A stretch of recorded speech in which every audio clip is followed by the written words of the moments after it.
following is a presentation of Main Street Media, your source for news, sports, and information on Main Street in Middle Tennessee.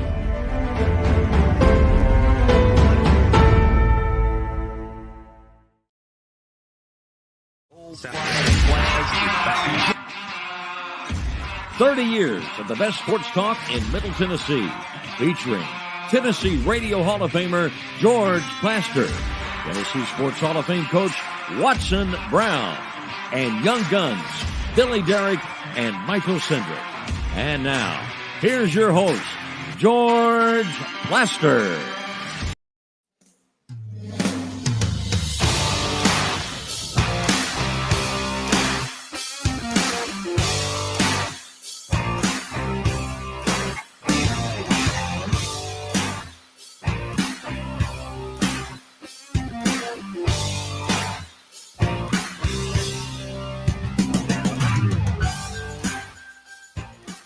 Hello again, everybody. Welcome in on a beautiful Tuesday in Nashville, Tennessee. The weather is terrific. Even though it's the start of November, boy, we are blessed right now with incredible weather. We're about to be blessed with a rip-roaring show that will get knee-deep and cover virtually every angle imaginable around the Tennessee-Georgia game Saturday in Athens. But first, as is the case each and every day, we say hello to Billy Derrick to my left. Billy, how are you? George, I'm great. I'm ready. This could be the best show yet, and I'm ready to roll. Full Georgia Tennessee talk today, so I'm ready to roll, George. If you're wondering about Watson Brown, he will join us here in a matter of moments. As is the case with each show, we begin with our daily Titans update. And that brings Terry McCormick. Yes, we'll wave to you as well. Terry, let me see if I've got all this right. The trade deadline has come and gone as of about an hour ago, and it looks like the Titans were not involved at all. No, they stood pat, George. Just like you said, they stood pat, did not make any roster moves to better themselves with the trades. Terry, are you aware of anything that either they got close to or at least names that maybe got interesting? I don't know that they were really that, hard, going after anybody because, John Robinson, if he's a guy that, he's a guy that if he puts his mind to something and goes after it, he generally comes away with something. But I think it sounds like they probably just stood pat and decided to roll with what they have. Now, they do have an open roster spot, but my assumption on that would be that it'll be left there for someone to come off of injured reserve and probably be restored to the active roster. Terry, they're in the middle of a 5-game winning streak, and that's terrific, and that has elevated them to a point where they're really going to have to try hard not to win the AFC South, but it's also virtually impossible at this point to project anything past that. I just don't see it. Yeah, and you may see a little bit of evidence of that Sunday night. It'll be interesting to see what type of plan of action they have to try and slow down the Kansas City Chiefs and stay in a game against a high-powered offense. We saw what happened in Buffalo. They got wiped out up there. I do think this Titans team has figured some things out since then, and they are much better than that showing on that Monday night up in Buffalo. But, have they improved enough with their style of play to be able to compete with the elite teams in the conference?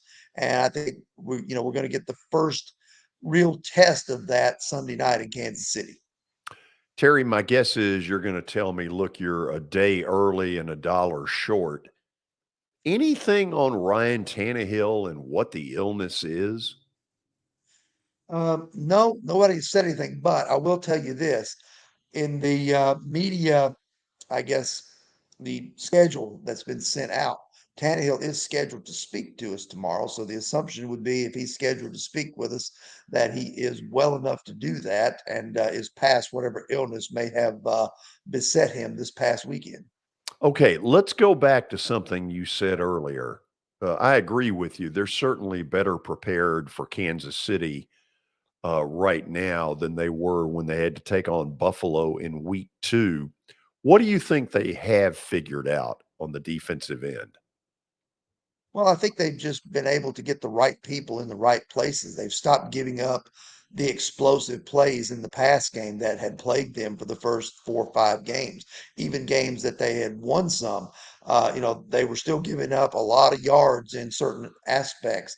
They've kind of solidified the secondary. The pass rush has been pretty good. They've been really good against the run. And I think that kind of sets the tone. If they can stop the run and make teams one-dimensional like they want to be, even if they're explosive teams like they're going to face in Kansas City, it still makes it better because you know that you're going to defend the pass rather than the run. So there is still something to be said for that. I just think that this Titans defense has the right people in the right places now. It appears like, and they're playing with a lot of confidence, George. Yeah, no doubt about that. You want to play fill in the blank? Sure. This is a new thing for us. Ready? Really need the match game music going here if we're going to do this. You know what? That might be great. With Gene Rayburn with that little bitty microphone that he used to use. Remember? Exactly. Match game 74. It was good stuff. John Robinson stood pat at the trade deadline because what?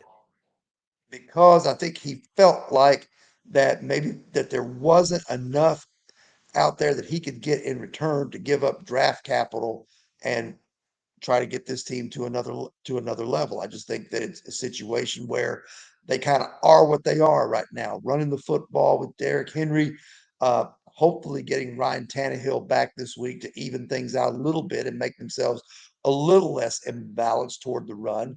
But I just think that they feel like that this is kind of what they have to go with. Mike Vrabel pretty much said it after the win over the Colts. He said, "This is the formula we're going to have to use." And he was talking about running the football, stopping the run, and forcing turnovers. And that's kind of what they've had to do, and that's what they've done. Terry, good work as always. Really appreciate it. All right, work on that match game music, George. You know what? I will, because if we're going to play fill in the blank, I think we need it. I think you're right. I think you're onto something. Thanks, Terry. See you. Okay, Billy. Pretty interesting update today. So take it away. We do have an interesting update, George. But first, a few words on the sponsors of the Terry McCormick's Daily Titans Update. The Justin Tucker team with Platinum Realty Partners. They are proven to be trusted with your most personal asset. The Justin Tucker team, they are Middle Tennessee's most trusted team in realty. Give them a call at 615-906-8458. Also, Sumner Funeral and Cremation. They are sharing their family with yours in your time of need, now with 2 convenient locations in Gallatin and Hendersonville, and also online at sumnerfuneral.com. Okay, George, let's get to today's first order of business. We go to college football. Georgia linebacker Nolan Smith is out for the season. That was announced earlier today, suffering a torn pectoral muscle. He's going to undergo surgery on Thursday and after an injury that he sustained in the first half of Georgia's win over Florida last week. So big loss. You don't want to lose anybody on that defense if you're Georgia heading into Tennessee week. Billy, this is a real bummer for Georgia. First of all, they didn't think it was this severe coming out of the game. The news kept getting worse and worse. And finally, this morning, they made the decision that he's out for the year. As I mentioned earlier, we're going to cover all angles of this game today. Tony Basilio at 4:20, give or take, 15 seconds. And then at 5 o'clock, former University of Georgia quarterback David Greene will join us, and we will talk with him about what this loss of Nolan Smith does for the Dogs. Yeah, big stuff, George. Big stuff. We'll talk about that more, of course, later. NFL trade deadline. We've got a few big news pieces today, George. Chase Claypool was traded from Pittsburgh to Chicago for a second-round pick. Bradley Chubb traded from Denver to Miami. That includes a 2023 first-rounder. And then Calvin Ridley from Atlanta to Jacksonville for a fifth-round pick and a conditional fourth-rounder. So, a few big trades today. Yeah, the Chase Claypool for me, is really intriguing. I'm a big fan of his. I think he's pretty darn good. Pittsburgh's not going anywhere for a while. Sounds like a commercial. Maybe a Southwest airline not going anywhere for a while. Chase Claypool would have looked good in Titan two-tone blue. I was going to say that. So Titans potentially missed out on Claypool there. They might have. Who knows? Who knows, George? Let's move through here. The Brooklyn Nets have fired Steve Nash. The decision to part ways was mutual between the Nets and Nash. Sources told Adrian Wojnarowski. But suspended Celtics coach Ime Udoka has emerged as the likely next Nets head coach. And the Celtics said that they will allow him to leave for another job. So kind of interesting there. Okay, couple of things. Number one, Steve Nash has been essentially forced to run an insane asylum. That's a loony bin up there. Yeah. You've got Kevin Durant, who doesn't know if he wants to be there or not. You've got Kyrie Irving, who has been just I don't even want to say what I think when it comes to Kyrie Irving, other than I think he's a complete whack job. I don't think you don't know from one day to the next what you're getting out of Kyrie Irving, both on and off the court. And the fact that the Celtics are saying, look, if you want this guy, have at him. That's interesting to me. Yeah, I thought there was no way that he was going to get another job, but Celtics are playing Mr. Nice Guy, I guess, over there in Boston. So the Nets. Oh, I'll tell you what I think it more sounds like. Sounds more like they want him out of their hair. Yeah, and it has nothing to do with coaching. Obviously, there were some indiscretions off the court that did not set well. They suspended him for the year. And if they really had a desire to keep him, they could have stepped up and said, wait a minute, he's our property. They apparently told the Nets, have at him. Yeah, that's another side that, we may not be thinking about. Just shocking. Get off my chest. Okay, George, last piece here. Hani Mukhtar, Nashville SC dynamic player. He's the MLS Player of the Year. He was named 2022 Landon Donovan MLS MVP earlier today. 23 goals this season and 11 assists for Nashville. So good season for Mukhtar this year. Congratulations to him. Obviously, they're disappointed that they were not able to go farther in the playoffs, but I think the future for that club is very bright. And I'm not going to sit here and try to act like I'm the big soccer expert, but I've been to a bunch of their games. He's a terrific player. He is. He's kind of a franchise player for them and a good foundation piece for that franchise, George. He sure is. So let me tell you a little bit of what we've got going. Tony Basilio will join us from Knoxville after the break. And obviously you all have enjoyed his work all season long. There have just been terrific numbers when Tony comes on here. And for that, we are very appreciative. And then at 5 o'clock, former University of Georgia quarterback David Greene will join us. If you've forgotten about David, he was the hobnail boot quarterback. And at 5 o'clock, some of you who are younger will learn exactly what that means. Stay tuned. We've got a rip-roaring show coming. Tony Basilio is in the on-deck circle, and this is Main Street Media Television.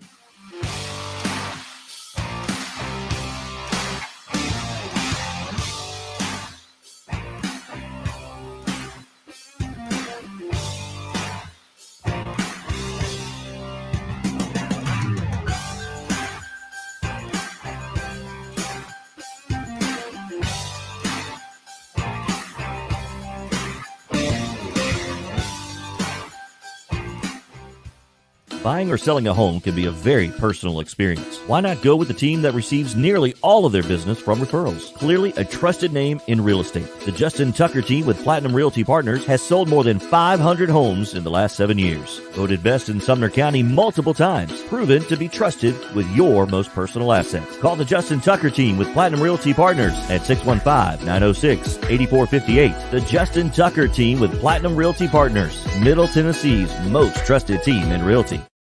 I highly recommend Sumner Funeral and Cremation because of their caring nature and attentiveness to detail. Pre-planning your funeral now will bring you peace of mind and less stress to your loved ones. When the chaos of losing you happens, your family can honor and celebrate your life, knowing things are happening just as you wanted them to. Pre-planning determines the details of your funeral, cemetery services, and can be less expensive. We are honored to serve you and are always here for you in your time of need. Sumner Funeral and Cremation. Traditional, affordable, dignified. SumnerFuneral.com.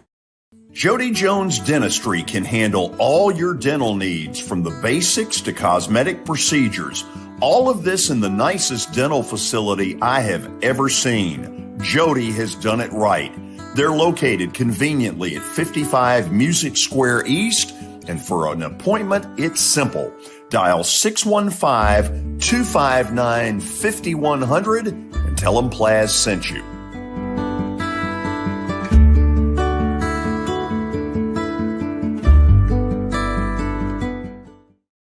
When you're thinking about golf, consider Riverside Golf Links. Under new ownership, the course has improved dramatically.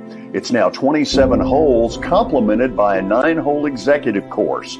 Book a tee time now at 615-847-5074 and get ready to enjoy the beauty of golf in the Old Hickory area at Riverside Golf Links.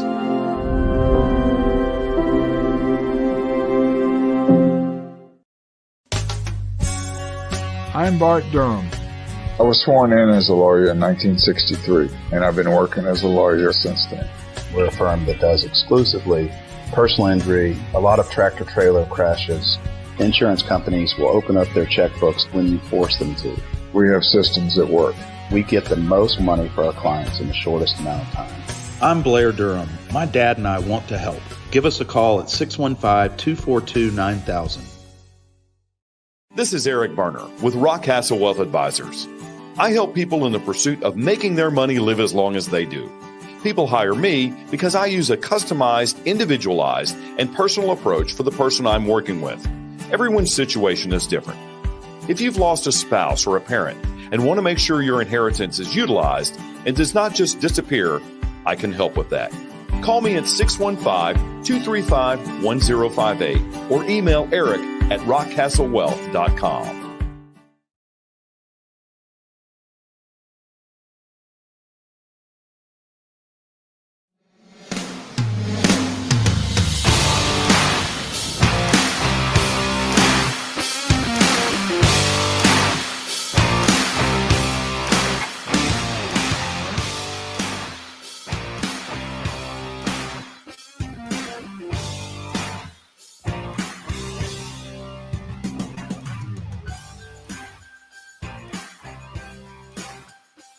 First things first, as we welcome you back, I'm told that Watson Brown is with us by phone. Watson, are you there?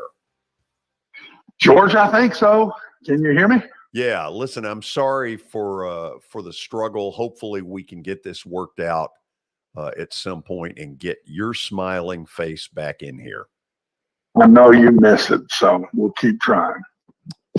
On that, we go to Knoxville and we say hello to Knoxville Sports Talk Show host Tony Basilio, decked out in orange today in anticipation of what is, at the moment, the game of the year in college football. That's pretty heady stuff. I'd say that's pretty heady stuff, George. I'd say I've worn this phrase out, but it's something that wasn't on my Singo card coming into the year. Crazy. It's absolutely insane. Can you guys before hear me? we get to the before we get to the real football stuff, Tony, Billy pointed this out to me, and I'm sure somebody has called you about this. Tony Romo on the Eagles Pittsburgh Steelers telecast just sort of threw out there some NFL teams are going to look at Josh Heupel. Well, now there's nothing about that to really question as far as has he done a good enough job that it would warrant that. I'll just ask you, you're a lot closer to it than I am. Have you heard anything like that? No, but it would make complete sense to me because he manages his football team like a pro coach does. They do not talk down to their kids at all. It's just his nature. I think he'd be an excellent manager of professional athletes. The way he handles kids. I've said the whole time that even before this season, people were talking about, well, if he blows up, what about Oklahoma? And my sense of him has always been, I would be a lot more worried if he got a hankering to go try this in the NFL. Now, the question would become, and Watson knows more about this than I ever will, but it's a completely different game on the pro level with the offense that he runs because the field's a little different. The hashes are different. The game's different. So, but that said, the way he manages people, his level of emotional intelligence. Look, the last guy that ran or tried to run or tried to do this kind of offense on that level was Chip Kelly. Now, I don't know how deep Watson wants to go with you here, but Chip Kelly was a horse's rear end. Chip Kelly's a really weird guy. Chip Kelly's not a nice guy. Chip Kelly's a Chip Kelly guy. This guy here, if an opportunity like that presented itself for him, is a really bright, humble, pretty respectable guy who I think treats athletes the way they want to be treated, and he really treats these kids like professionals. That's the way they run their operation. So I kind of see why Tony Romo would say what he's saying. And then again, I think the game's kind of different in the NFL. So whether or not his schemes work would be kind of another story for another day. Watson, take it from there, wherever you want to go. Well, Tony, his system that he runs right now is not a pro system. No. There would have to be a lot of change in his system to go to the NFL. I agree. Unless the owner that wants to hire a college system and give it a shot. I haven't seen anybody do that. When Chip Kelly left Oregon and went to the Eagles, he did not keep his college offense. He kept parts of it, but he catered more toward the pro game. He wasn't as good. He wasn't as good at it. I'm not saying that Josh would not give it a shot or whatever, but you're really talking apples and oranges. And I really I just don't believe Josh would do that. I don't, if there are some that approach him, he's going to get approached by college people. He'll get approached by everybody because he's the hot guy right now. But I don't see Josh Heupel leaving Tennessee. I don't see him leaving Tennessee for another college job. It might cost Tennessee some money in the offseason, but I don't see him leaving, and I sure don't see him taking off to the pros. He doesn't have a pro background, Tony, whatsoever, and he's just now getting started where he is. I just don't believe he'll leave this year. So take that with a cup of coffee. That won't take you very far. But I think you're right about him and Coach Kelly. I don't know Josh. I know about him, but I don't know him personally yet. But I know Coach Kelly, and they are different personalities completely. Yeah, and that's solely what I was talking about. I know the offense and the game is totally different, and what, just the way the field lays out at that level, and then running that fast at that level, at that pro level. I just don't think NFL guys are going to go a million miles an hour on offense. You're not going to get a 35-year-old guy or a 33-year-old offensive lineman or whomever.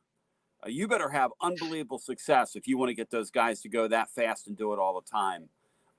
That said, this week, guys, is crazy here. It's crazy. People are so excited. Well, they should be, Tony. I mean, Tennessee has worked their way to this game, and we need to give them credit for that. The big Pittsburgh game on the road started the whole thing. Then getting to go to LSU was the next big step and winning big. Then take care of business at home against Kentucky. Well, and beating Alabama before you go to LSU. Yeah. Oh, no, excuse me, beating Alabama after you go to LSU was the game. And if they don't win that one, this one is still for the East Division. Put them in front of the East Division Championship, but now in the top 4 with it. I really believe, truly, strongly believe the winner of this game will be ranked number 1 in the country next week. So I don't know that there will be a bigger regular season game than this one. You start getting into the championship games and conference championships and then into the playoffs. That's different. But as regular season, this is the biggest game of the year, and there won't be a bigger one than this later on, unless it's Ohio State, Michigan. It would be the only thing to touch it, Tony, if they both stay undefeated till then. You know what's wild about this deal, too?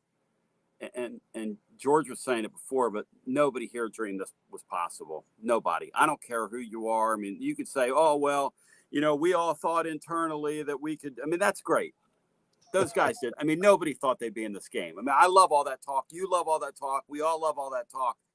The truth is, this is a real opportunity for Tennessee. I'll read some. So tonight, I'm going to read something to you. ESPN's going to do their reveal tonight of the playoffs. Now, I've never seen this show before because it's never really applied to Tennessee.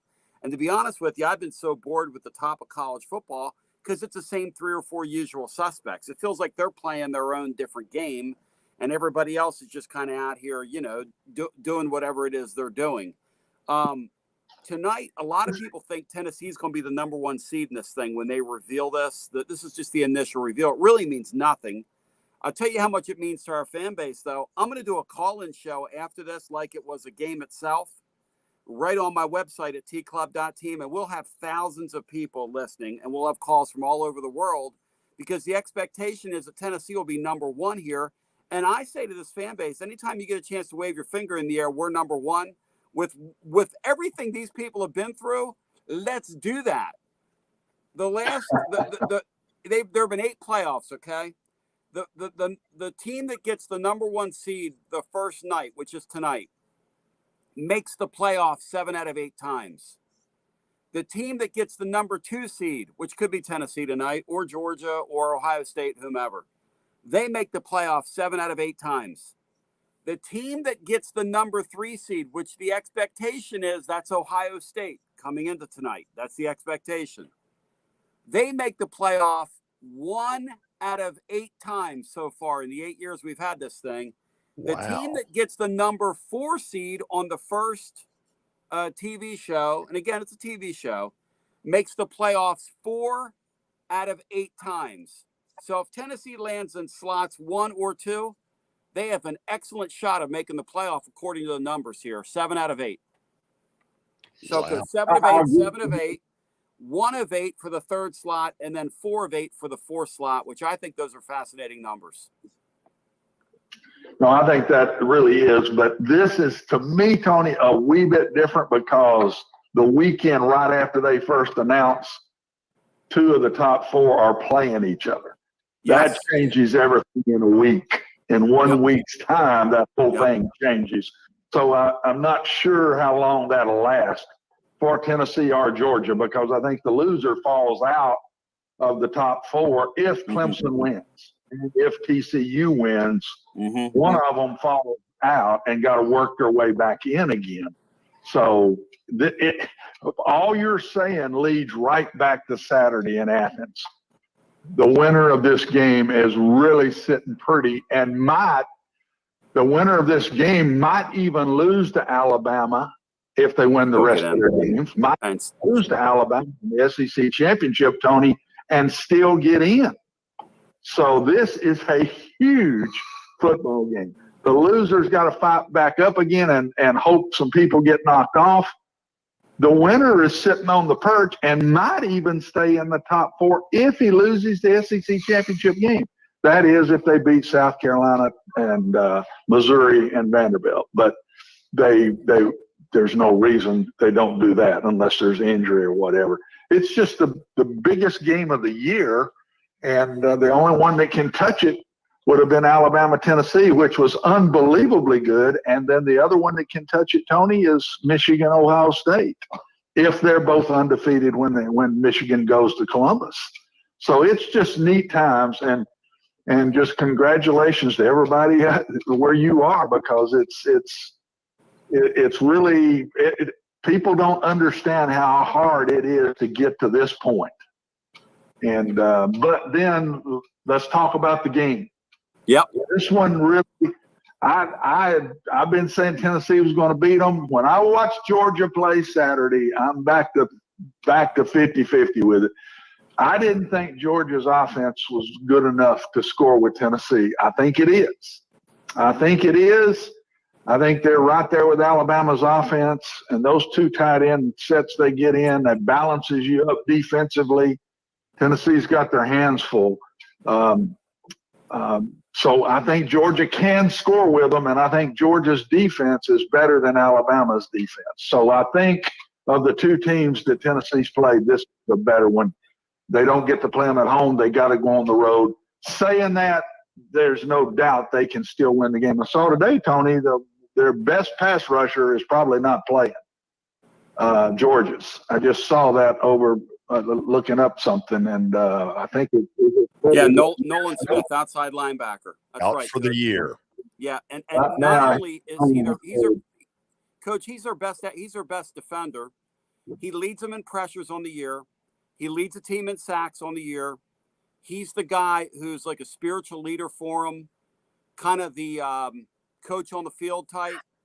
All this from an outside linebacker, and he's a huge loss for them. The other thing from a Tennessee standpoint you got to like here is one of their safeties is a true freshman. Tennessee loves to confuse. Now, I don't know if the kid's still young. This will be his 9th college football game, but he's young enough, because Tennessee, that's what they do. They get these defenses in scramble mode. I mean, they're calling 2 plays to your 1. They go to the line. You and I have talked about this. They go to the line thinking, okay, this is what we're going to do with first down. This is what we're going to do on second down. And then we reset. 1, 2, reset. And like you told me several weeks ago, they stay ahead of the chains. They're a real handful. They'll be a handful for this team this week. And if Georgia's successful with Tennessee on first down, it could be a long day for the Vols. The question I have for you is, when you watched Georgia offensively, you saw what I saw, which is I didn't know they had the ability to throw over top of Tennessee's defense. Both of those defenses, I think, give them the opportunity to do that. Do you expect, Watson, this is the first team we're going to see all year really challenge Tennessee vertically? Because we're 8 games into this thing, and we've really yet to see somebody really try to throw it over them. Yeah, Tony, Georgia is tough to play. I don't think as tough as Tennessee, but tough to play offensively, because when you put 2 tight ends in, and they play that as their base offense, when you're playing with 2 tight ends, it balances defenses up. You can't overplay the strong side. You have to stay balanced, and Tennessee is going to have to come up with a different game plan. But I want to tell you, Tennessee's defense has slowly gotten better. And I told George this yesterday, Tony. I thought Tennessee's defense was the difference Saturday against Kentucky. They just, after the first drive, and I was concerned because Kentucky drove it down second drive, I guess, and did what I thought Kentucky could do. Couldn't do it anymore. They had Levis. He didn't know where he was. They were getting to him. They made him play a bad game. And I really believe what's going on, Tony, is the Tennessee defense. I text you this. I said, they're playing loose, aggressive, and it's easy to do that when you know your offense is going to score points. So you sit there and you lose. So, well, if we give up an easy one because we're over-aggressive, so be it. And that's the attitude I see them playing with right now. And if they play up to the way they have the last couple of weeks defensively, then I don't know that Georgia can outscore them. So I think the Tennessee defense is a huge piece of this weekend. We talk offense all the time, but the Tennessee defense has got to hold Georgia down and hopefully in the 20s. I still think Tennessee will get in the 30s, and you've got to hold Georgia in the 20s. Honestly, not anybody really has if Georgia plays well. And the other thing, Tony, I think that has happened, Tennessee's brought it on. Tennessee's woke up all these fan bases. The Tennessee fan base is so good. That atmosphere is so good. I think the fan base in Georgia, and I even saw where Coach Smart said, hey, come and be wild. And I think everybody now is trying to match the Tennessee atmosphere. And I think the Athens atmosphere will be really good because of it. It'll pick itself up a step over what it normally is. Yeah, the sights and sounds out of Neyland Stadium Saturday night. I mean, that looked like something that Vince McMahon would have put on for like a WrestleMania back in the day. Look at that. Like when you show the shot of the choreographed fireworks off the top of that stadium, that's a far cry from the place that I went to school, let's say a few decades back. Let's put it that way. But, you know, and Tony, when they turn those lights out, Tony, and put the light on the tee as the team came running out on the field, I'm telling you now, it's fantastic stuff. And I'm telling you, I think it's waking up everybody else. And they're all saying, man, we better pick it up.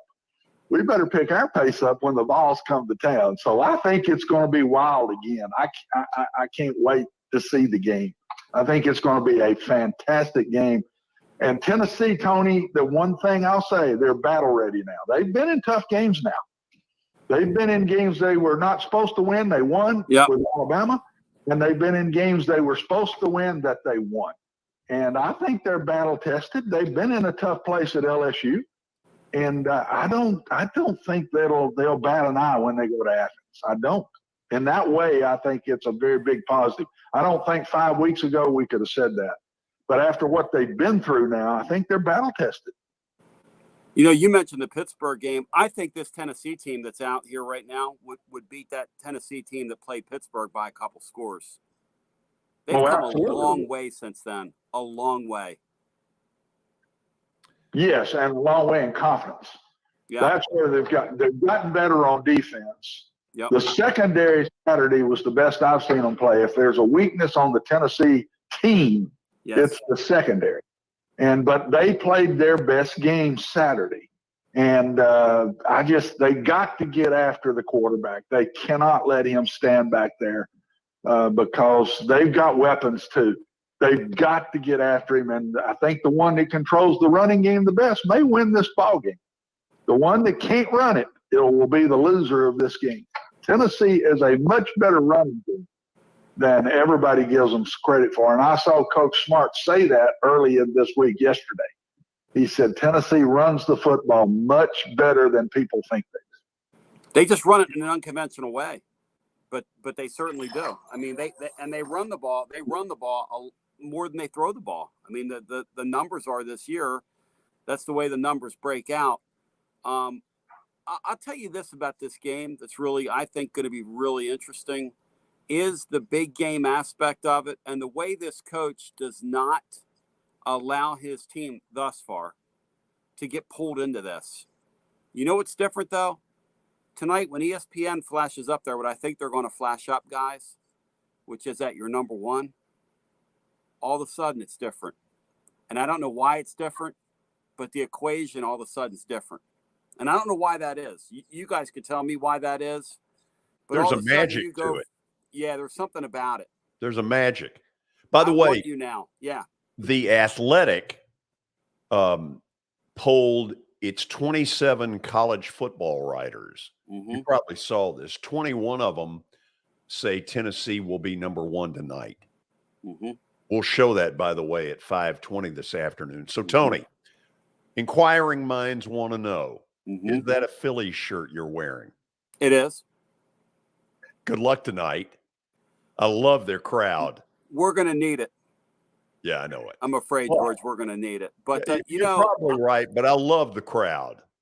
The crowd is so hungry and fun. You know, my son goes to school there, and I tried to get him a single. And it's been a pretty good fall, but Dad didn't go and pay $1,000 for standing in the outfield ticket. I mean, I love him. I love my son. My son Anthony's the best. Dad's not paying $1,000 for you to go stand in the outfield, Anthony. Bad news for you. See if you can talk your way in. Let me repeat it. Son, we love you. We love you. It ain't happening. It is not happening. No. He goes, well, Dad, you think, I said, yeah, I No. think you need to go down there, get to know somebody, or do like a lot of people do today. You just get behind somebody, and when they hold the 4 up, you be the 5th, and they don't even know you've come through the turnstiles. There's no turnstiles anymore. I love it. I love what we're teaching the youth of America. Yes, we are. So, Tony, what the Tennessee-Alabama game on TV in Knoxville got what kind of number? You asked me that last week. I still have no idea. You were telling me what it got in Nashville, which is astronomical. I know the numbers it got in terms of just across the board nationally. I think this game's bigger. I think this game will do a bigger game than the Alabama game did. And that thing touched 15 million. This thing Saturday is going to do an unbelievable number. And the fresh blood of just the whole concept of the fresh blood is, I think college football needs some newness. It needs some newness at the top. Whether it was Tennessee or someone else, it just needs somebody new at the top of it. I'm in total agreement. Go ahead, Watson. Well, you've got the newness, and it's Tennessee. Yeah. And the only thing I don't like of being named number 1, I think it takes a little, and I think they will be too. It takes a little pressure off of Georgia guys. That's what I think. That's what I'm saying. Yeah. And so Georgia feels the heat because everybody says you're supposed to win the game. That's right. Tennessee goes to number 1. That changes the mindset a little bit in Athens. And I think that lets the Georgia team relax a little more. But honestly, guys, this is such a big game. And Tony, this is the first of 4. Because if they win this one, then they got the pressure of the SEC game. And if they win that one, then they got a semifinal game. And if they win that one, then they got a championship game. So this is the start of 4 really pressurized football games. Wow. But, man, it's been a long time since they got to taste this. And I think Josh will have them ready. And they may not win, and they may win. But I don't think they'll choke. I think they'll let it fly and be loose. Yep. And that's the way his teams play, and I expect to see that Saturday. I think both these games, and I know, look, we all watch the NFL. The NFL this year is so lacking compared to the major games in college football right now. Now, college football has a problem with too many easy games these teams play on their schedules.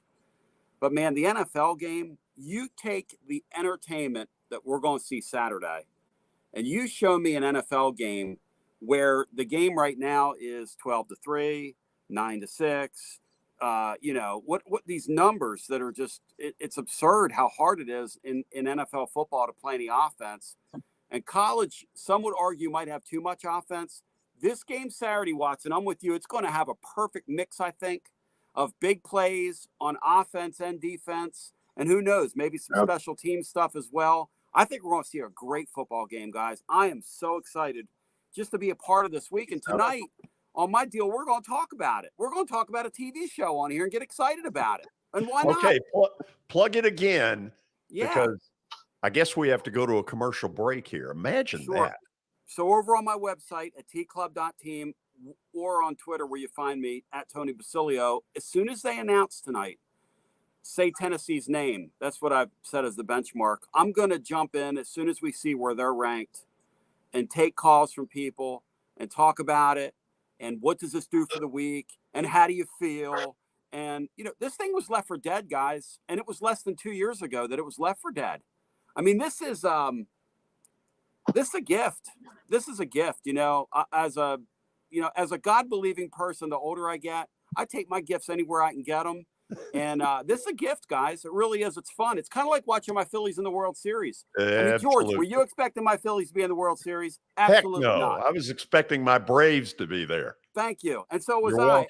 And guys, when we were talking back in August, you said to me, well, what are they going to do this year, the Vols? And I said, guys, if this guy wins 9, he should be coach of the century. Yeah, he's going to win 9. He's going to be 9-0. They win Saturday, he's going to be 9-0. Yeah, he's going to win 9. I think he's got a chance. Crazy. Hey, first of all, thank you for being on as always. When I go to the break here in a minute, I'm going to call you. Answer your phone if you can. All right, thank you. We'll go to the break, and then we'll have more on Tennessee and Georgia, so stick around. Oh, yes. What do you got there, Billy? George, we do have a sponsor here for Tony Basilio. Well, he has been brought to us by Direct Radon Mitigation. Have you heard of the high levels of radon in Middle Tennessee? Radon gas is the second leading cause of lung cancer. The only way to know is to test for it. Visit directradonmitigation.com to schedule a free estimate. There you go, George. This is Main Street Media Television.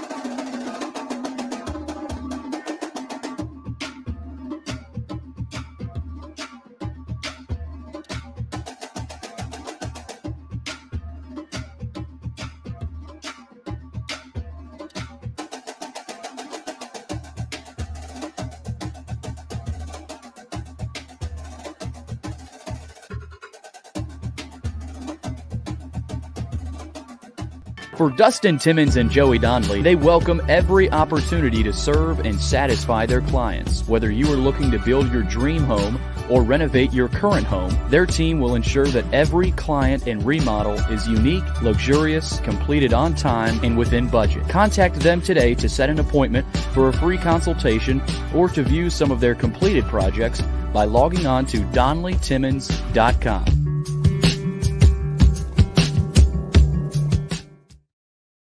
At WellSkin Dermatology and Aesthetics, we pride ourselves in providing access, innovation, and a patient experience second to none. Access to care and treatment when you need it. Innovation with medical-led cosmetics and various on-site technologies for full-service treatments with a customer experience that is calming, casual, and effective. Independently owned, providing medical, surgical, pediatric, and cosmetic dermatology and more. Visit WellSkinMD.com to schedule your appointment today. WellSkin Dermatology and Aesthetics. Access to healthier skin. It's your last chance to get a spring tune-up for summer. Complete Service Heat and Air can clean your coils, check out your motor, and make sure you have cold air on that first hot day of summer. Complete Service Heat and Air is located in White Bluff, Tennessee. We do service and repair on heating and air the right way. 24/7 service. Call us at 615-797-3997. That's 615-797-3997. Serving Cheatham, Davidson, Dixon, Hickman, Humphreys, Montgomery, and Williamson counties. Have you heard about the high levels of radon in Middle Tennessee? Radon gas is the second leading cause of lung cancer, second only to smoking, and has no color, no taste, and no smell. The only way to know if you have radon is to test for it. Durad Radon Mitigation offers testing for small and large-scale residential and commercial properties, plus mitigation services. Visit DuradRadonMitigation.com to request testing or get a free estimate for mitigation. That's DuradRadonMitigation.com.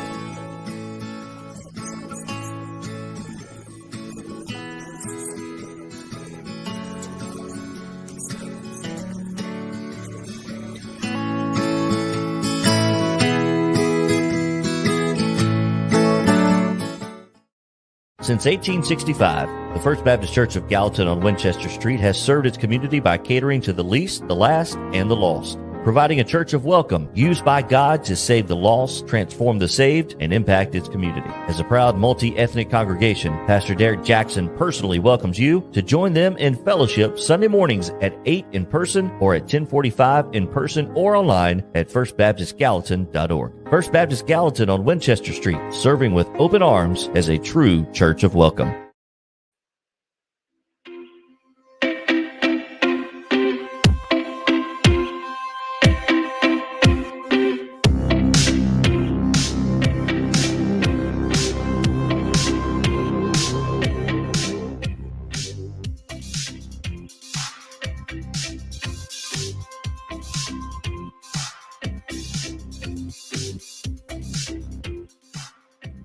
Coming up at 5 o'clock, we will continue our discussion, the whole stuff around what right now is the game of the year in college football between Tennessee and Georgia.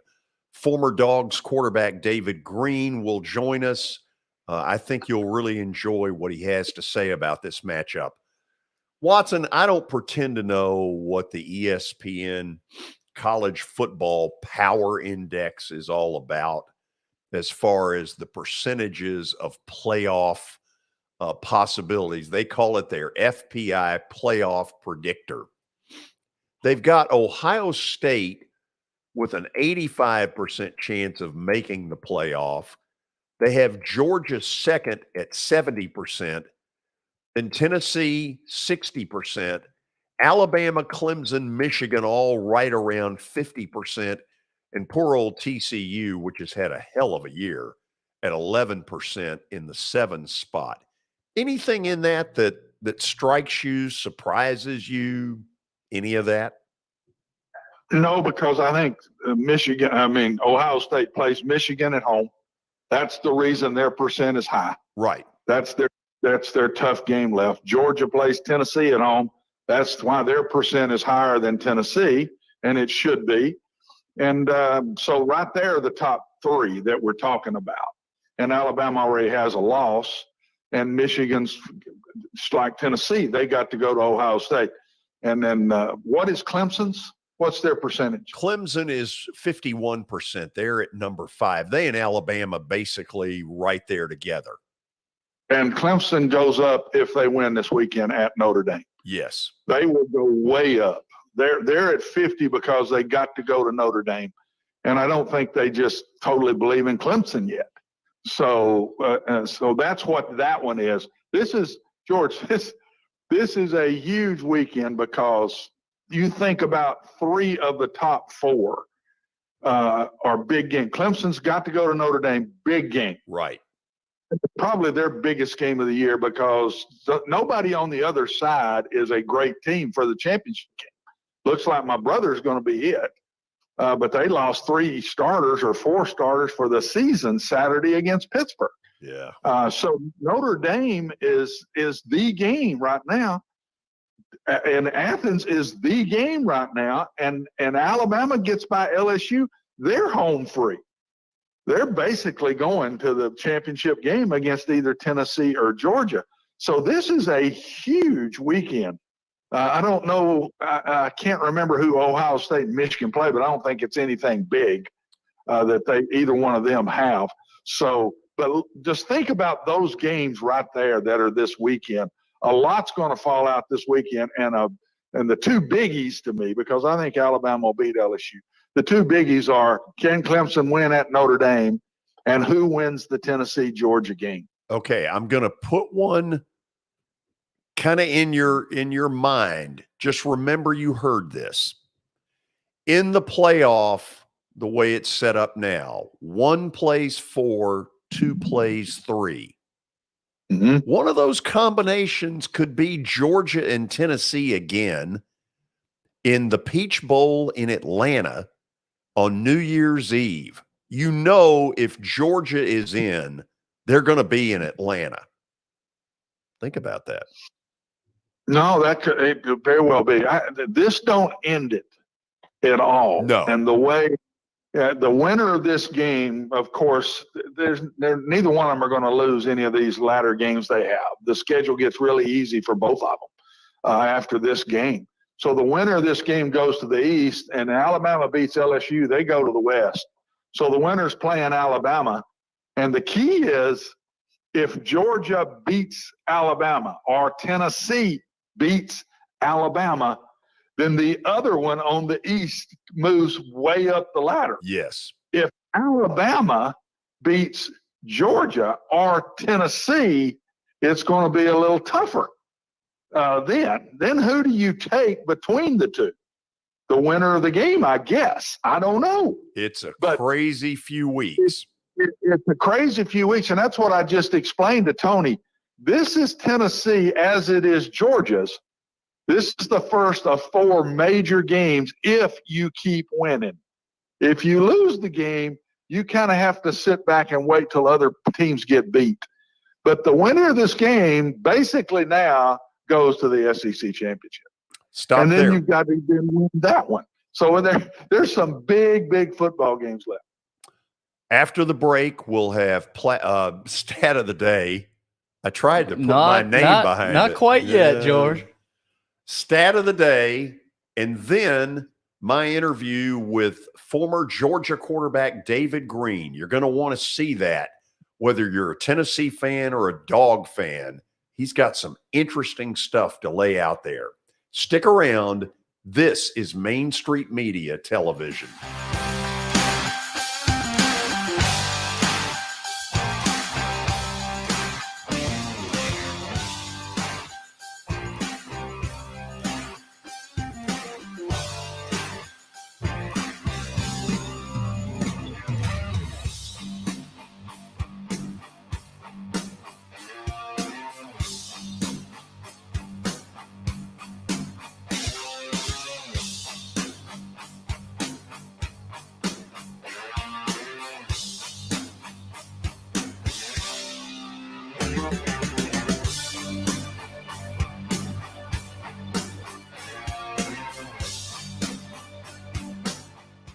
Serving Williamson and surrounding counties, Bone and Joint Institute of Tennessee offers comprehensive orthopedic care with 16 subspecialized physicians. Our practice provides high-tech care with a hometown touch. We offer physician clinics, physical and occupational therapy, advanced imaging, and surgical services, including interventional procedures. Call us at 615-791-2630. We're Bone and Joint Institute of Tennessee. High-tech care with a hometown touch.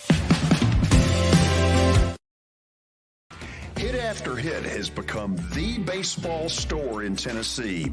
They have over 1,000 different models of gloves and over 1,500 wood bats. They also have several Iron Mike pitching machines as well as a Hit Trax machine. If they don't have it, you probably don't need it.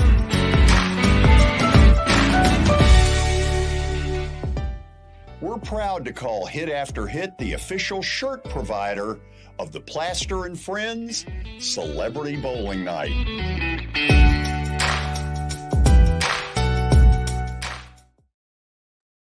At Sumner Funeral and Cremation, our mission is to serve families as our own, celebrate the life of their loved one, and help begin the healing process. My whole family, including my wife and my mom and siblings, were very happy with the treatment that we received. I would highly recommend Sumner Funeral and Cremation.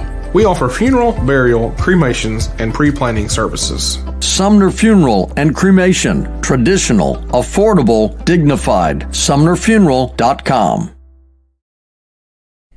Hey everyone, I'm John English. This is Keith Wallace, and we would like to welcome you to John English Antique Sports and Cards in Shelbyville, Tennessee. We specialize in graded and ungraded sports and non-sports cards, vintage wax boxes, and unopened cases. We have a large selection of PSA graded cards. We also specialize in old sports collectibles, baseball, football, basketball, golf, and tennis. You can find it all at John English Antique Sports and Cards. We are happy to be associated with Nashville's greatest sports antique, George Plaster.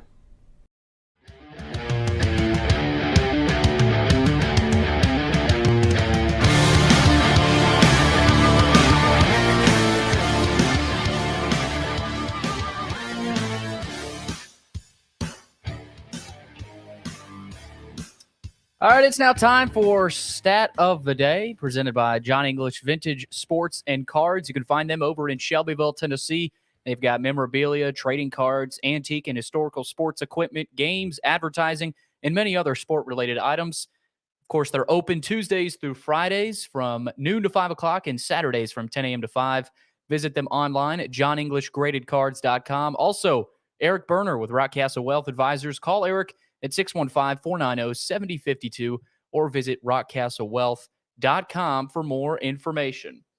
All right, Watson, you there? You ready for Stat of the Day? I'm here, buddy. Okay, here we go. Here it is. Watson, you don't get to read it on the screen, so we got to read clearer for you.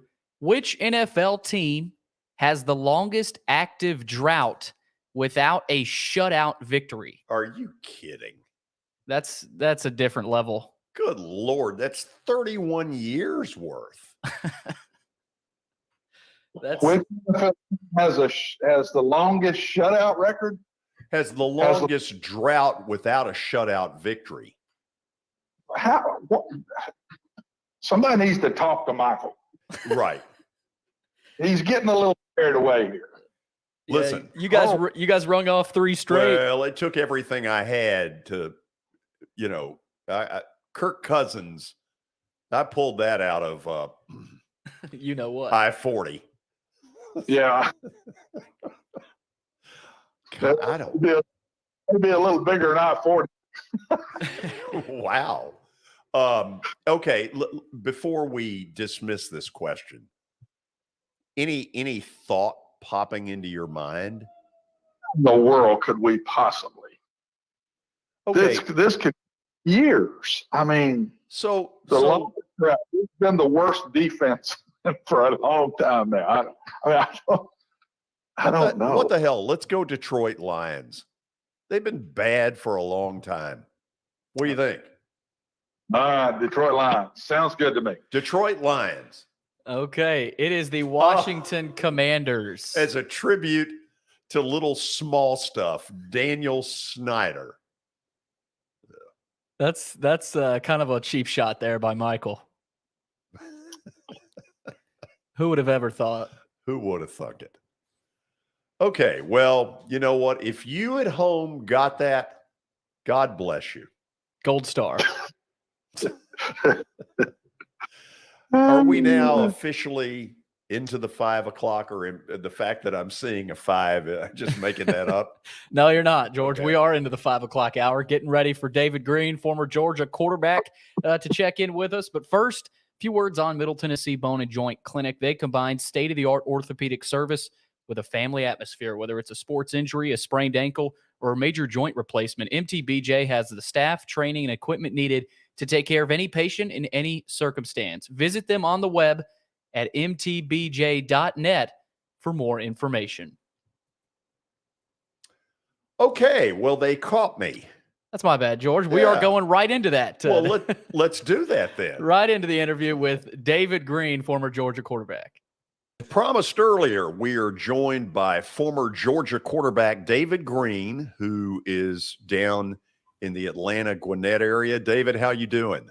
George, doing good, buddy. How about yourself? Doing good. It's good to talk to you. I know. I hadn't talked to you in a while. I hadn't seen you in a while, so it's good to catch up. Hey, I want to relive a moment for you of Tennessee, Georgia glory. It was hard for me to believe when we went back. October of 2001. Let me just say for the viewers and the listeners, this is the hobnail boot touchdown. And there's a touchdown! Touchdown! My God, a touchdown! We threw it to Haynes. My God Almighty! Did you see what he did? We just stepped on their face with a hobnail boot and broke their nose. The hobnail boot. Never heard of one before that. Okay, so I remember when you and I had lunch that day, I asked you, what the hell is a hobnail boot? And you had no idea. No idea either. No, but that's part of what makes what made Larry Munson so awesome. I mean, you look at the fact that you could just tell he was like any other fan out there that was just elated at the time, and you could tell what he was saying was not scripted.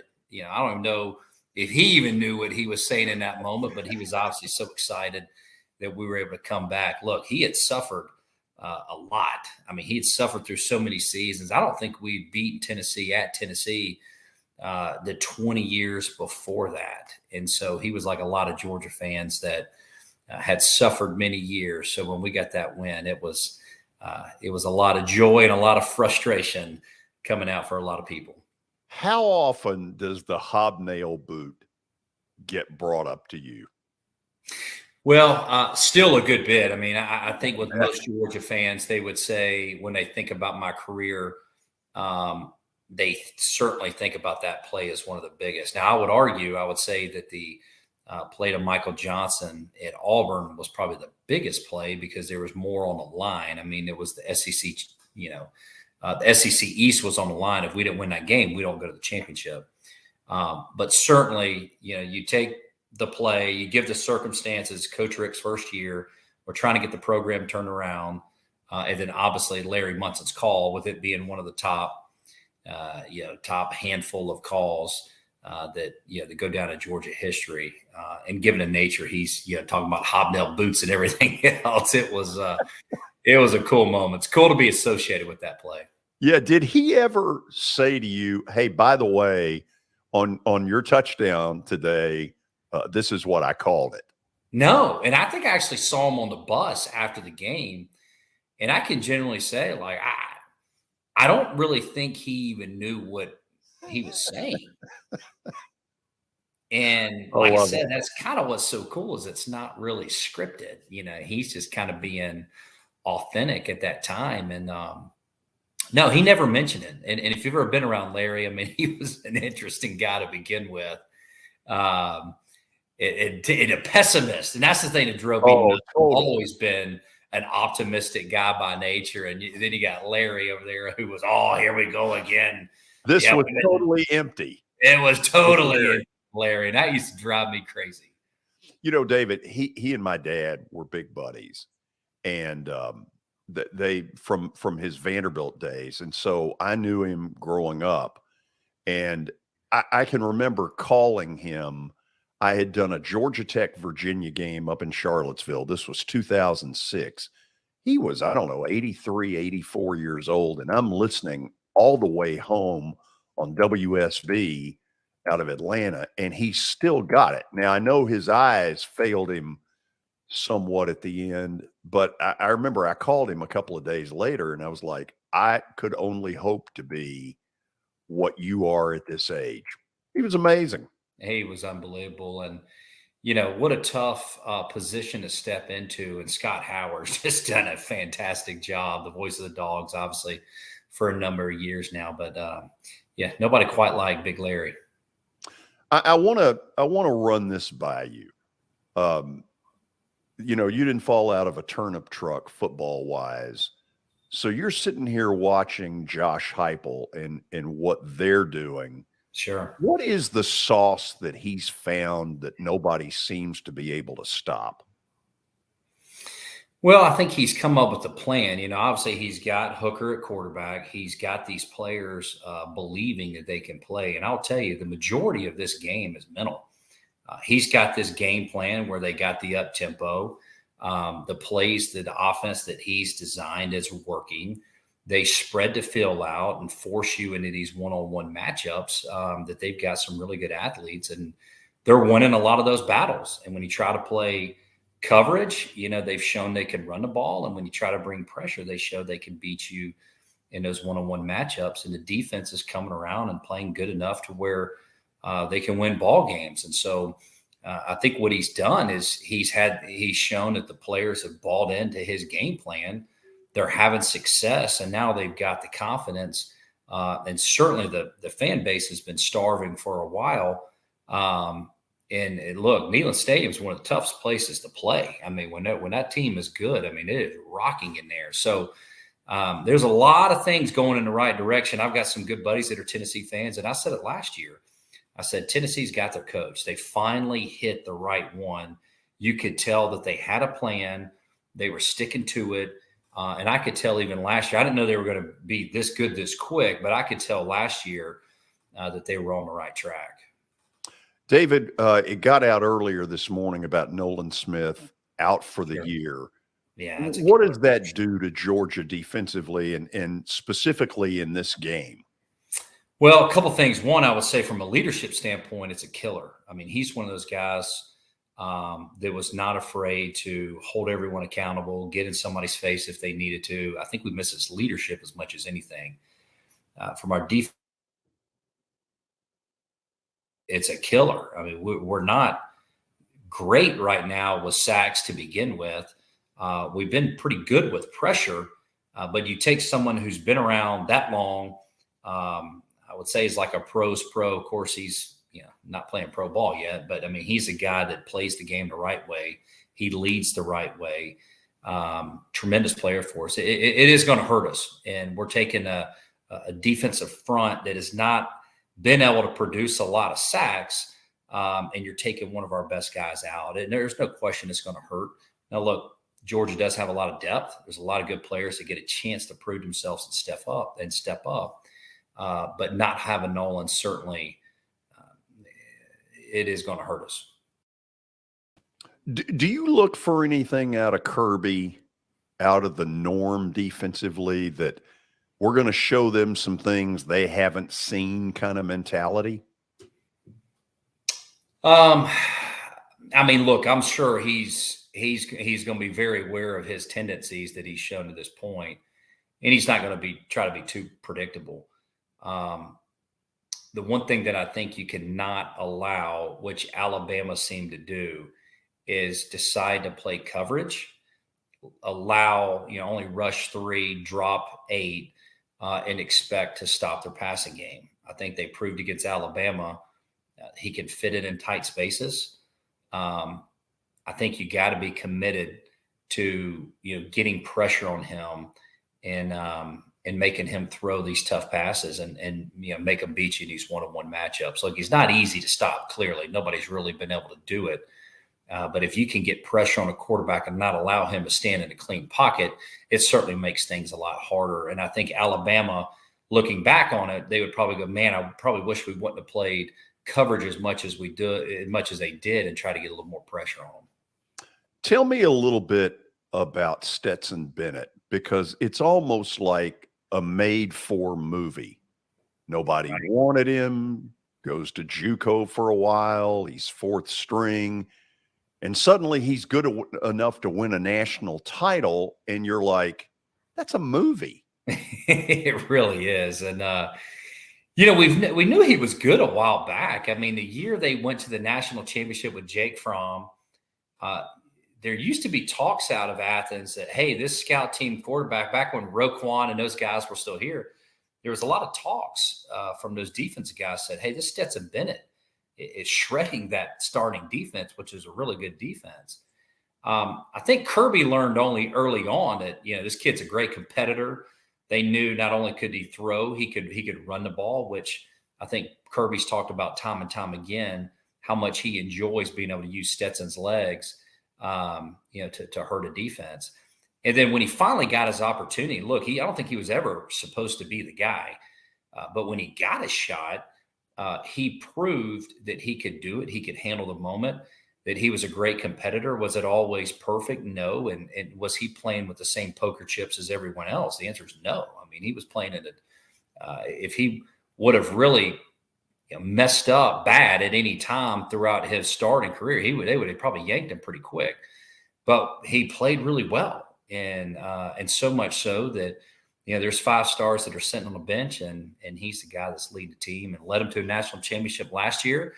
And even through, some moments that seemed a little hairy, he had obviously proved himself enough to the offensive staff and to Kirby, where they felt like he gave him the best chance to win. And going into this season, it's amazing with him getting, a full off season of the reps, just how much better he's gotten in that whole timing with the offense, how much better it's gotten.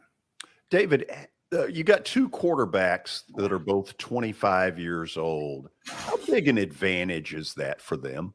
It's wild you say that, George, because I'm sitting here. I didn't realize they were that old until this past week. I think of the Georgia-Florida game. They said, Stetson Bennett just turned 25. I'm thinking, my goodness. I mean, George, I graduated high school when I was 17. Right. I did redshirt. I think I finished Georgia when I was 21 or 22. But it's becoming more and more common where you get guys in high school that are coming out later and later so they can be a little more developed. You got guys that are 19 years old when they're stepping into college. And I think that shows that's a big answer where people are going, hey, these kids are coming out of high school, ready to play college ball. I think the answer is, yeah, it's because they're 19, 20 years old when they're coming out of high school. But that certainly helps from a maturity standpoint. I think it clearly shows that they're on a path. They see themselves as playing that sport because there's not too many 25-year-old kids that are still in college unless you failed a number of times or took a break and come back. I would have been a candidate. Yeah, well, I'm sitting there thinking, I got a lot of buddies that, took the 7-year plan, but not the 7-year plan on purpose. Exactly. So I want to toss this theory at you, and this is me conjuring up some Atlanta Braves stuff here. No, they didn't win it again, but in the back of their minds was sort of this, yeah, we didn't win it, but it's not as bad because we won it all a year ago. How do you think Kirby Smart is trying to get around that kind of mental stuff for a team that did win it a year ago? Well, I'll tell you this. I'm hoping what's taking place is the guys are every bit as hungry, or if not hungrier than they were last year. And I think that's what it comes down to. I think Stetson's decision to come back was huge. I think that showed to me, because everyone knows that Stetson last year could have sailed off into the sunset and they could have written a movie about it, and he could have been one of the greatest players ever to play at Georgia. He brought him back a national championship and everything would have been great. Stetson was clearly hungry to keep playing ball and hungry to try to take Georgia back to a national championship. So there's a lot of things. Look, what a national, there's so many things that stars that got to line up for that to happen. And what you hope for as a player to coach is that you have a group of guys that are hungry and are hungrier to be great than they even were last year. And that's really what you're hoping for, where they're not really focused on, we're going to win a national championship. How can I get better today? And if you can do that time and time again, chances are you're going to get better. And I know they say it sounds cliche about, talking about the process, but look, in this game of football, there's so many things outside of your control as an individual. You got so many other guys you're depending on to do their jobs, and you really got to focus on just doing your part and trying to get better at doing your part. And hopefully you got enough guys in that locker room that are rowing in the same direction with you. Okay, last thing. Give me the David Greene crystal ball of how this turns out Saturday. Lord, I wish I know. And George, I tell you, one thing I've learned is right when you think you got it figured out, you got no idea. I'll say this. Look, I think it's really going to come down to, George, it's going to come down to turnovers. Whoever turns the ball over the most, I think, is going to lose the football game. Do I think Tennessee can score on Georgia? Absolutely. Do I think Georgia can score on Tennessee? Absolutely. I think it's going to come down to who doesn't turn the ball over, who plays the cleanest game, who's not getting stupid penalties, and ultimately, I think it's going to be a big battle. I do give the edge to Georgia. I think the home field advantage does matter in this game. I'm glad we're not playing in Tennessee. I think with the momentum they've got up there in Knoxville right now, just makes things a little bit tougher. So I'm glad we're playing in Athens. I love the fact that Tennessee is as hot as they are right now. They're the hottest team in football. Georgia's proven. Look, we had 3 or 4 turnovers against Florida and still beat them by 20-plus points. It goes to show Georgia's a very, very good football team as well. It's going to be one of those epic weekends in Athens. I can't wait. Okay, great stuff. I'm glad we were able to work it out to get David on. He's been a good friend, and the timing of this was perfect to get him on. Watson, anything out of that interview that you kind of said, interesting? No, I felt confidence in his voice. That I think they feel like they can win the game. I felt very strong confidence that they think they can beat this team. And I do strongly feel that if Tennessee comes out number 1, it changes the whole mindset of everybody, George. I think that is a plus toward Georgia if Tennessee comes out number 1, because I think it can let them relax a little more. 8.5 is ridiculous if that's what it is. It is. And I think Tennessee will win the game, but there's no way it's that. And that put a lot of pressure on Georgia to me when I saw that. But Tennessee comes out number 1, the whole mindset in the locker room and at the University of Georgia is let's knock these guys off. And that's a different mindset to me. In 39 minutes, who's counting? Well, I guess I'm counting. In 39 minutes, Tennessee likely will be number one in the college football playoff first release of the poll. We'll talk about that and more when we come back. This is Main Street Media Television.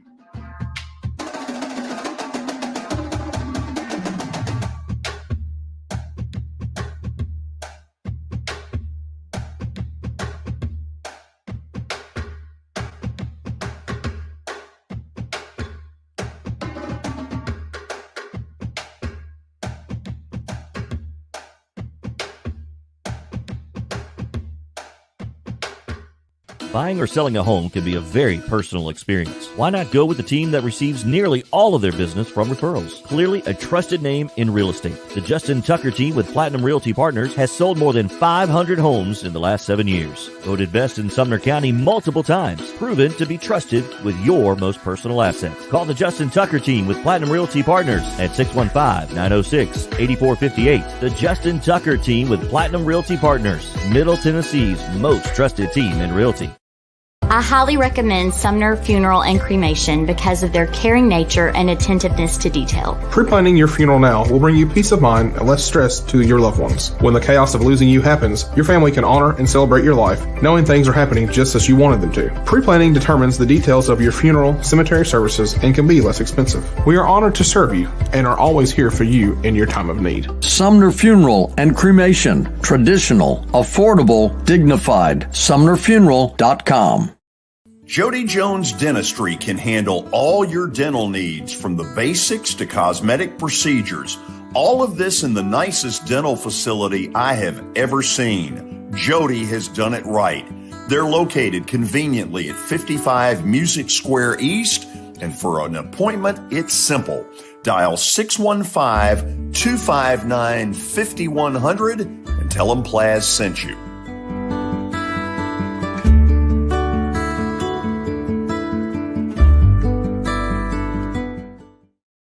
When you're thinking about golf, consider Riverside Golf Links.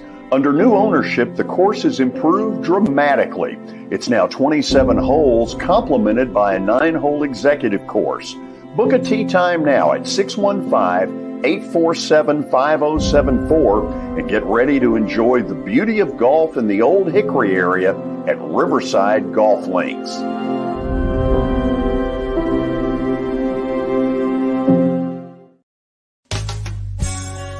I'm Bart Durham. I was sworn in as a lawyer in 1963, and I've been working as a lawyer since then. We're a firm that does exclusively personal injury, a lot of tractor-trailer crashes. Insurance companies will open up their checkbooks when you force them to. We have systems that work. We get the most money for our clients in the shortest amount of time. I'm Blair Durham. My dad and I want to help. Give us a call at 615-242-9000. This is Eric Berner with Rockcastle Wealth Advisors. I help people in the pursuit of making their money live as long as they do. People hire me because I use a customized, individualized, and personal approach for the person I'm working with. Everyone's situation is different. If you've lost a spouse or a parent and want to make sure your inheritance is utilized and does not just disappear, I can help with that. Call me at 615-235-1058 or email Eric at rockcastlewealth.com.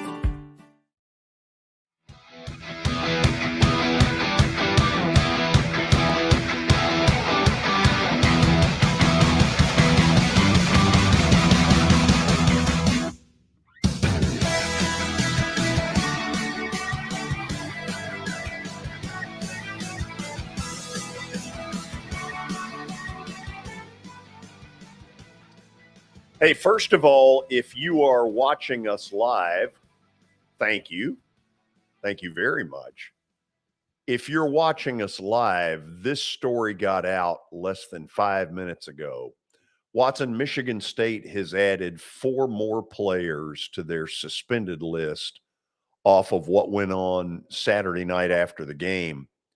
I don't know about you, but if I'm the head coach, number one, I'm ashamed that my players have acted like thugs, because that is the proper word here. They acted like a bunch of thugs. And I don't know what they're waiting on at Michigan State to basically say, we've seen enough in this video. This group's never playing here again. Yeah, I mean, those kids will be kicked off the team, I'd hope, George. They're done. If it's as bad as if there's more that what I saw of the video, they'd be off the team. This is a bad deal, and the coach is really going to have to handle this proper. And if he backs off in any shape, form, or fashion, he's going to catch a lot of grief. I think there's going to be some prosecution to this. I'm not sure that there won't be some guys arrested over it. So it's going to be interesting to watch as it goes on.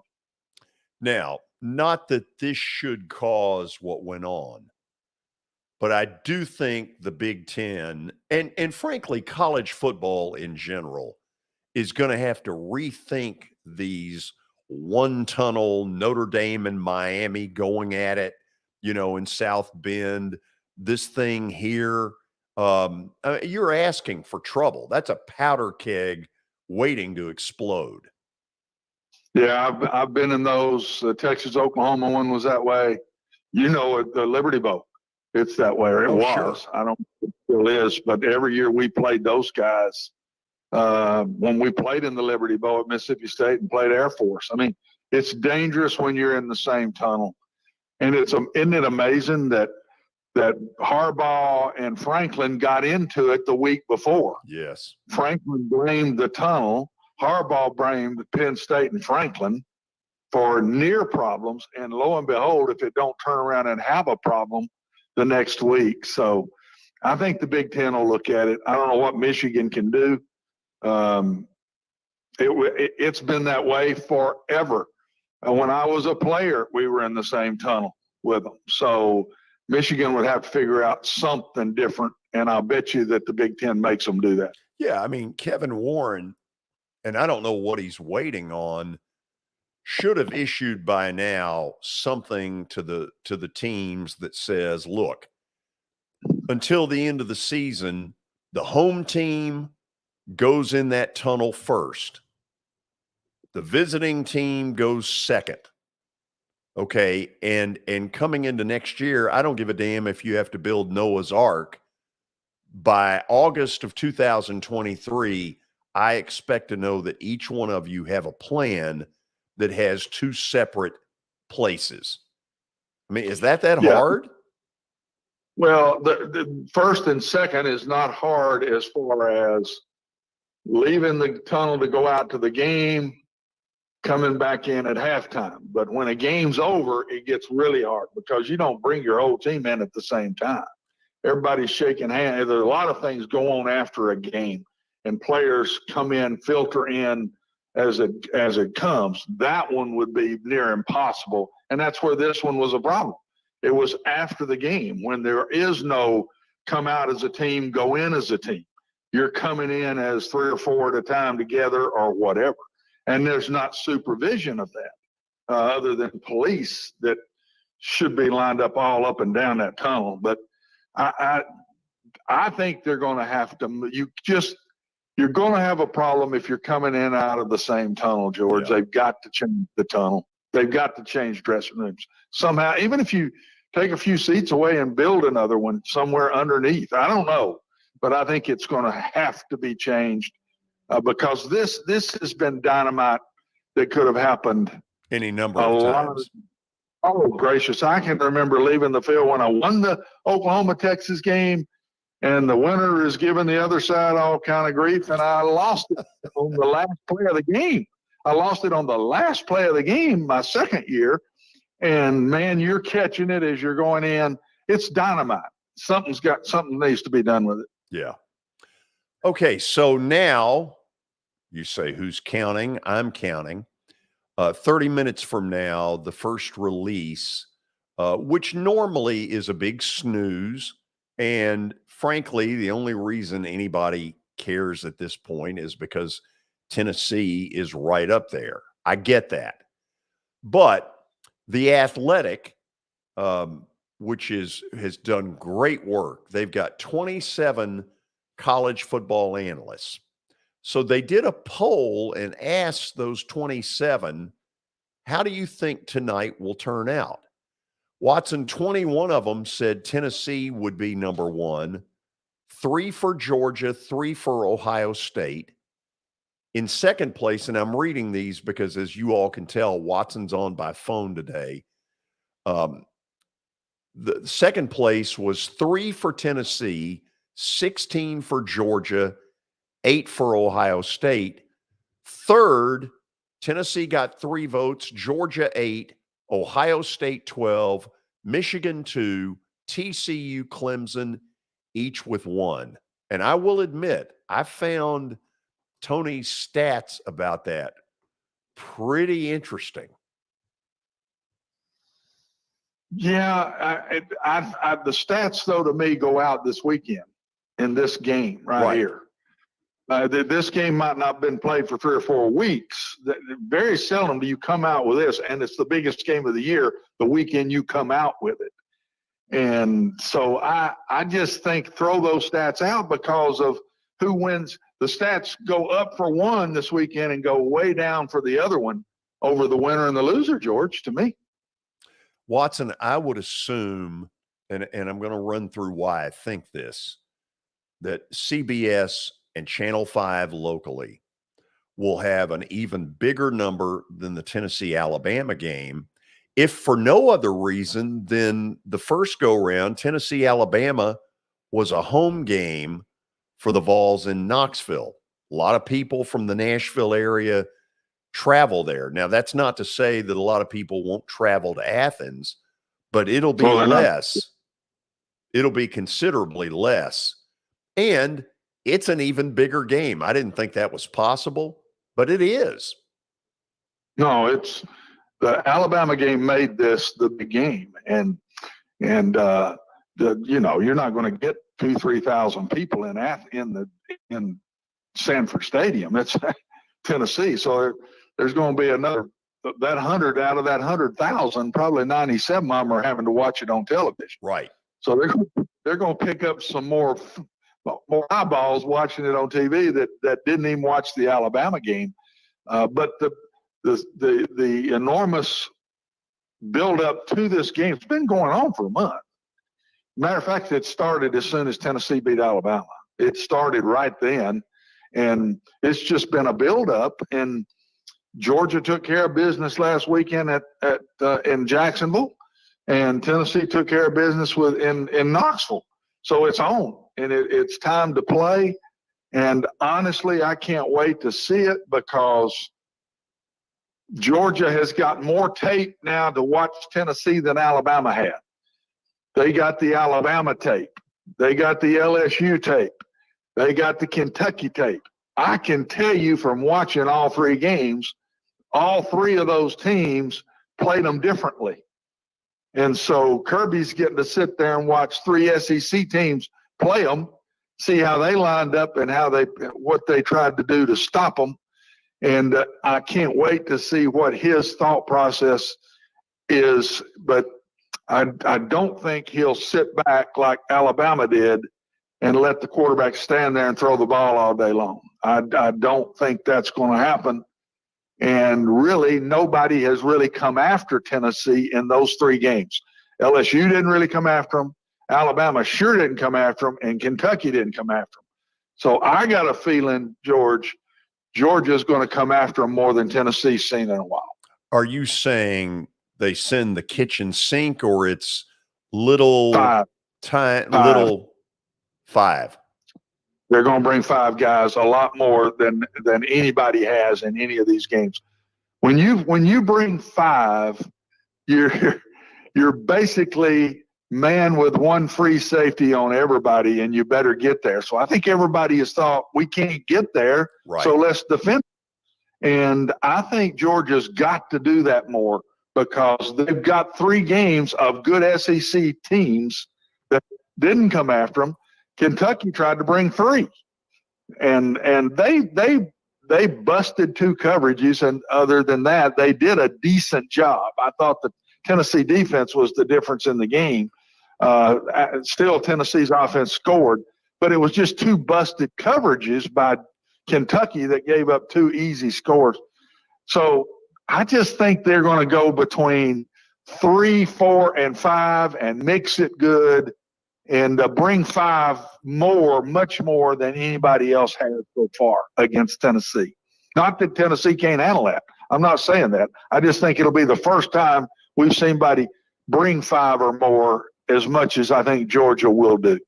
Couple of TV notes before I turn it over to Brian Stewart. The Tennessee-Alabama game drew over a 25 share. No Titans game this year has gone over the 23.4, 23.5 number. Now, when the Titans have gotten in the playoffs, traditionally those numbers have gotten into the 30s. I would not rule out that Tennessee, Georgia gets to those kind of numbers.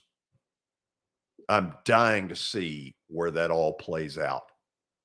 Now let's check in with Brian Stewart, find out what's going on in his world. Brian, how are you? I'm doing fantastic, George, and I have to add a comment in on this ranking here, as you know, from the Alabama standpoint here. So everybody's forgetting about Alabama, Brian. That's right, man. It seems to me that and I am not. I will say it in front of everybody and the Lord and everyone. Tennessee won that game. They played their butts off, and there's no taking it away from them. But let's be honest. Alabama gave them everything they wanted, and it came down to a match of the field goal kickers, and Will Reichert, his poor soul, just missed that kick, and the outcome, could have been a whole lot different. So I'm hoping and praying one way or the other, Tennessee beats Georgia, or if Georgia beats Tennessee, I think you're going to see Alabama again in Georgia, in Atlanta there at the SEC championship, because I do think that they can beat LSU and Ole Miss and Auburn. So I'm just saying, don't count Nick Saban out. Oh, I know it. Hey, listen, let me ask you this. I've heard a rumor on Will Reichert that y'all have taken away his Tide Pride card. Yeah, does that even exist, Brian? It's Tide Pride? Come on. Well, it's always been amazing that with the ever since Saban got there, 2006, and you shouldn't have to answer this.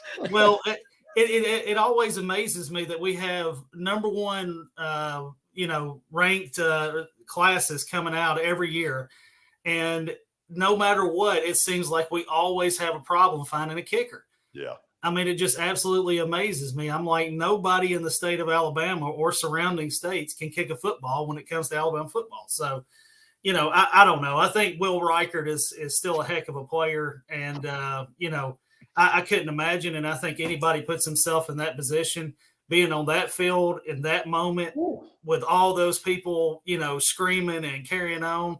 And I think Will Reichert's 20, 21 tops. So, that's a tough spot for anybody. Tell me what's going on in your world. Well, a lot's been going on, and I apologize for my absence. I had the Haunted Hustle that we do, our charity race, our 5K race that we do with Sumner Realtors.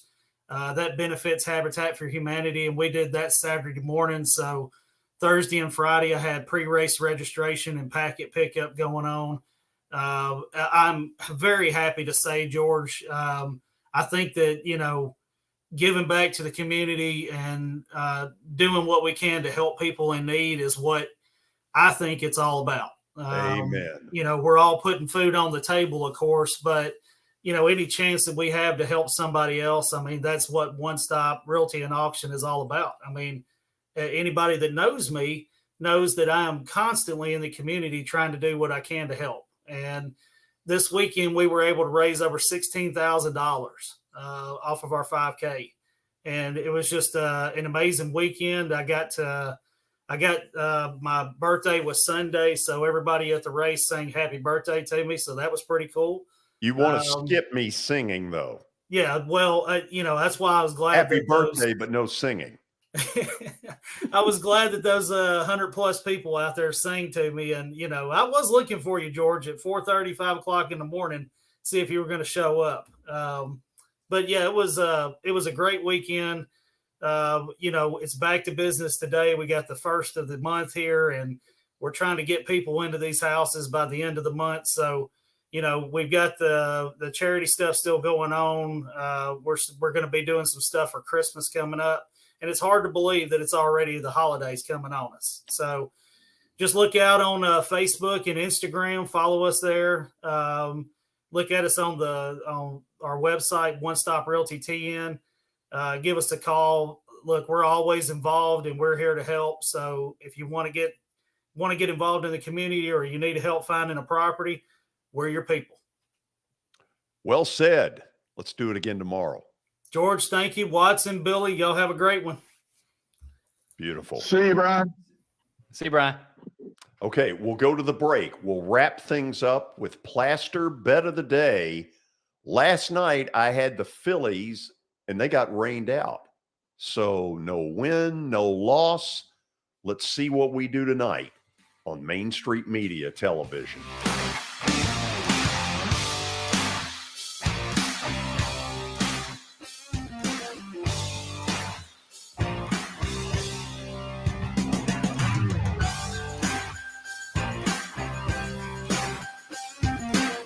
Serving Williamson and surrounding counties, Bone and Joint Institute of Tennessee offers comprehensive orthopedic care with 16 subspecialized physicians. Our practice provides high-tech care with a hometown touch. We offer physician clinics, physical and occupational therapy, advanced imaging, and surgical services, including interventional procedures. Call us at 615-791-2630. We're Bone and Joint Institute of Tennessee. High-tech care with a hometown touch. After Hit has become the baseball store in Tennessee. They have over 1,000 different models of gloves and over 1,500 wood bats. They also have several Iron Mike pitching machines as well as a Hit Trax machine. If they don't have it, you probably don't need it.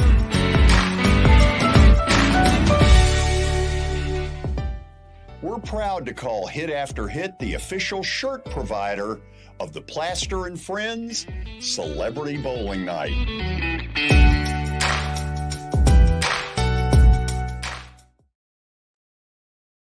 The high school football season is here, and nobody handles Friday nights better than Main Street Media. Here's Zach Womble with details.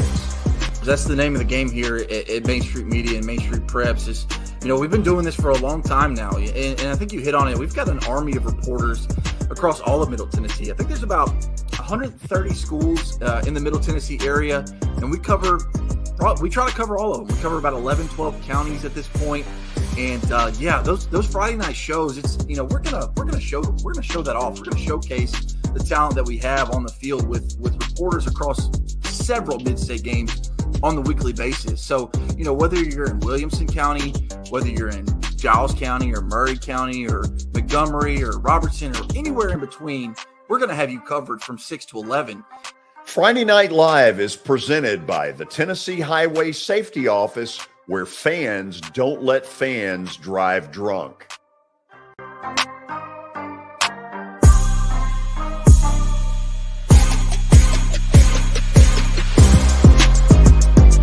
At Sumner Funeral and Cremation, our mission is to serve families as our own, celebrate the life of their loved one, and help begin the healing process.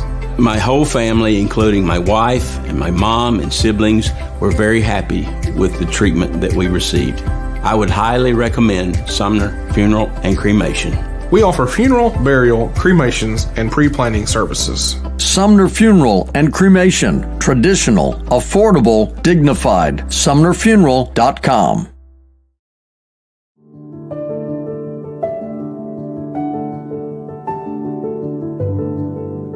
Welcome to the Omni Nashville Hotel. Urban elegance with a vintage touch. Our 800-room hotel opened up in the fall of 2013 with 746 guest rooms and 54 suites.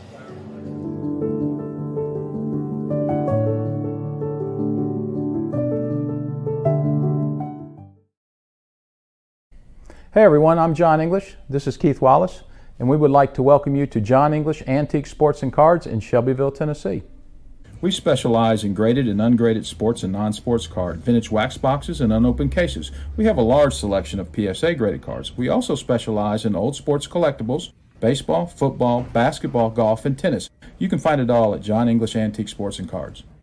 We are happy to be associated with Nashville's greatest sports antique, George Plaster.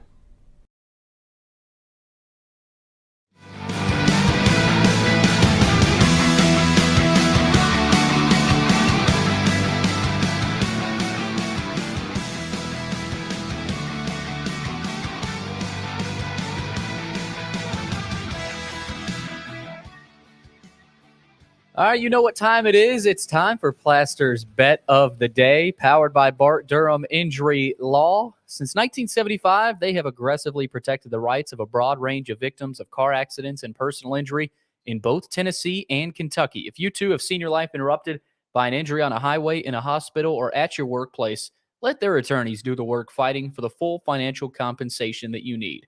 Learn more about Bart Durham Injury Law by logging on to bartdurham.com. Okay, George, no need to check the results from the weekend. We didn't have a game last night. But I think Watson needs to know what the percentages are. So go ahead and put it up there, and then I'll tell him. Okay, here's Watson. I know you're not seeing this, but record is still 61-63. Watson, that's 49.2%. 49.2. I said 125, so that's good. Round it up in my favor. Great on the curve. Give him every advantage you can possibly give him, Billy. God knows I need it. Well, he's once he gets to 500, Watson, we are not going to hear the end of it. Jeez. Hey, it's been quite a fight. I mean, that's 124. I don't know if I'm ready for it. When you're become a hero when you get to 500, that never worked. That didn't just get me very far when I 500. But low standards, low bar. Low bar. Okay, George, you ready? Watson? You try doing this. See if 500's a low bar. Well, if you're below 500, you're losing money. No question. That's why do you think these casinos have these chandeliers? Because they're making money. This is why not do you easy. think they give you why do you think they give you all these free rooms everywhere you go? I don't. First of all, I haven't been anywhere in a long time. I've been busy working. I've been home. Oh, okay. Constantly. I'm leaving that. I'm saying that right here it's over. I'm not talking any further. Oh, okay. So that would be because we're not going to get into that. No, because you'd call it something bad. Let that one go. Yeah.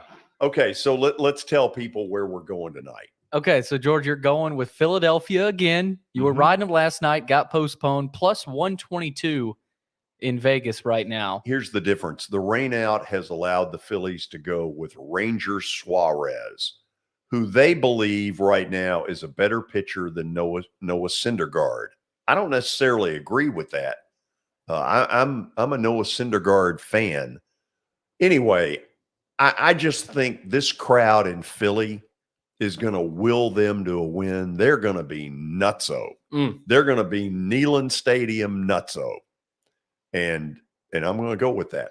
Hey, Watson, I got one little piece of Braves news. What's that?